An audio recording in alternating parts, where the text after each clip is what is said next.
Beban Barcelona ada di pundak Frenkie de Jong. Hasil imbang Barcelona dengan Athletic Bilbao pekan lalu membuktikan beberapa hal. Ronald Koeman punya banyak PR dan beban tim paling besar dipikul oleh Frenkie de Jong. Skor 1-1 menutup duel alot selama 90 menit. Barcelona cukup beruntung bisa meraih 1 poin berkat gol Memphis Depay. Sebab permainan mereka tidak maksimal. Ada beberapa masalah Barcelona, sulit membangun serangan dari belakang. Lini kedua terlambat naik dan mereka kesulitan menghadapi tekanan tinggi Bilbao. Barcelona kelimpungan dalam 30 menit pertama, tidak bisa mengimbangi. Martin Braithwaite bahkan membuang peluang matang yang seharusnya jadi gol. Barcelona baru bangkit di babak kedua, menunjukkan reaksi terhadap permainan tangguh Bilbao. Muncul tanda-tanda dominasi Barcelona, tentunya ada peran besar De Jong di balik itu.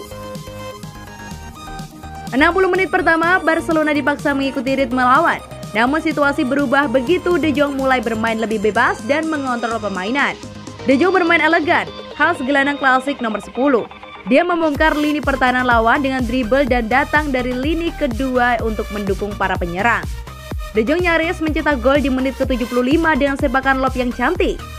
Beberapa menit berselang, Memphis Depay bisa menyamakan kedudukan untuk Barcelona berkat asis De Jong.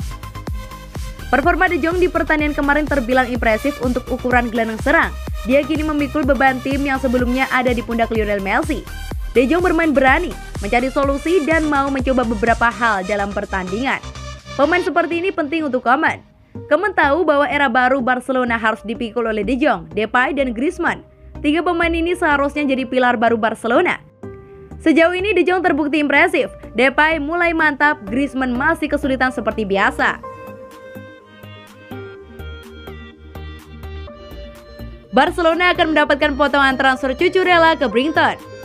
Jika semuanya berjalan sesuai jadwal, Brighton dan Hove Albion akan membayar 18 juta euro untuk memicu klausul pelepasan Marc Cucurella. Dan FC Barcelona akan mendapatkan sebagian dari hasil penjualan. Lebih khusus lagi, tim Katalan akan menerima sekitar 1,8 juta karena mereka mempertahankan 10% dari penjualan di masa depan ketika dia dijual ke Getafe seharga 10 juta. Cucurella datang melalui Akademi Espanyol terlebih dahulu. Sebelum bergabung dengan La Masia, dia bermain di Barcelona B dan melakukan debut untuk tim penuh dalam pertandingan Copa del Rey pada tahun 2017. Dia tidak pernah memainkan pertandingan Liga untuk Barcelona dan dipinjamkan ke Eibar. Eibar membelinya, tetapi Barcelona dengan cepat menggunakan klausul pembelian kembali mereka dan meminjamkan ke Getafe dengan opsi untuk membeli. Getafe awalnya akan membeli Cucurella dengan harga 6 juta. Dan Barcelona mempertahankan 40% dari penjualan di masa depan. Namun presiden saat itu Josep Maria Bartomeu memilih untuk mengambil 10 juta di muka dan hanya 10% dari penjualan di masa depan.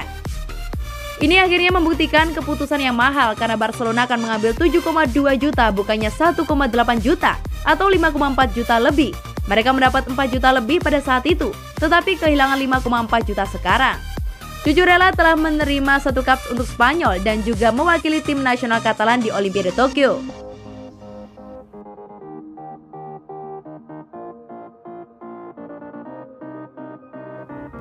Pemulihan cedera Migueza dipercepat karena kekurangan bek. Masa waktu untuk pemulihan Oscar Migueza dari cedera akan dipercepat agar dia fit karena FC Barcelona tidak memiliki perlindungan di pertahanan tengah. Ia mengalami cedera otot pada kaki kanannya pada pertandingan pembuka Spanyol di Olimpiade melawan Mesir. Kemudian pulih dan kembali mendapatkan cedera kaki kirinya saat melawan Pantai Gading. Cedera Gerard Pique ditambah dengan skorsing Eric Garcia membuat Ronald Koeman memiliki sedikit pilihan di pertahanan.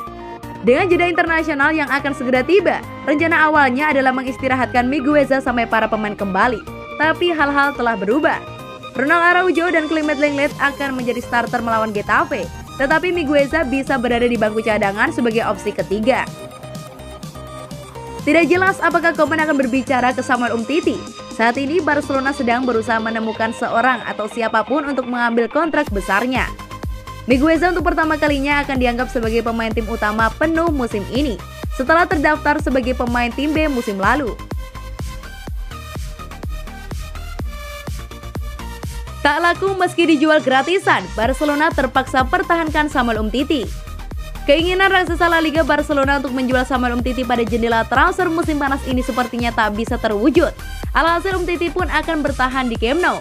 Kondisi keuangan Barcelona yang kurang sehat memaksa mereka untuk mencoba menjual sejumlah pemain yang sudah tak masuk dalam rencana pelatih Ronald Koeman. Umtiti pun menjadi salah satu nama yang masuk ke dalam daftar jual Barcelona pada musim panas ini. Namun menjual bek asal Prancis itu ternyata bukan perkara mudah bagi klub Katalan tersebut. Baru-baru ini muncul kabar yang menyebutkan bahwa Barcelona siap memutus kontrak Umtiti dan merelakan pemain 27 tahun tersebut bergabung dengan klub lain secara gratisan. Namun kini supportnya dinasti dari Sport, Barcelona tetap tak bisa melakukannya karena tak ada klub yang berminat untuk merekrut ex pemain lain tersebut.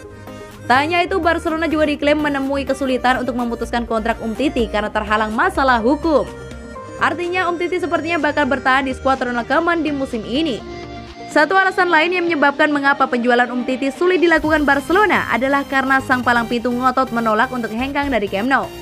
Barcelona kabarnya sudah menawarkan sejumlah opsi dari beberapa klub yang mungkin menjadi destinasi Umtiti. Namun sang pemain menolak semua proposal tersebut. Hingga kini Umtiti masih yakin bahwa ia bisa memberi kontribusi maksimal bagi Barcelona, meski beberapa waktu lalu ia mendapat cemoohan dari pendukung Blaugrana.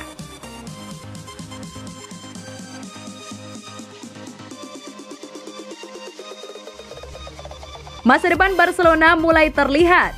Setelah Yusuf Demir dan Raymanac memainkan debutnya bersama Barcelona, nampaknya hal tersebut membuat Ronald Koeman sedikit lega. Karena mereka berdua adalah pemain masa depan Barcelona yang bisa saja menjadi pemain tulang punggung Barcelona 3 atau 4 tahun lagi. Efektivitas permainan yang ditunjukkan oleh kedua pemain tersebut, walau hanya bermain sebentar, namun mereka tetap menunjukkan kualitas yang mumpuni. Dengan umur yang masih muda dan tidak mempunyai riwayat cedera, maka kehadiran mereka dan tim memanglah sangat dibutuhkan. Mereka berdua hanya kalah dari pemain yang lebih tua dalam hal pengalaman saja. Memberi mereka jam terbang tinggi pada laga yang mudah adalah hal yang tepat.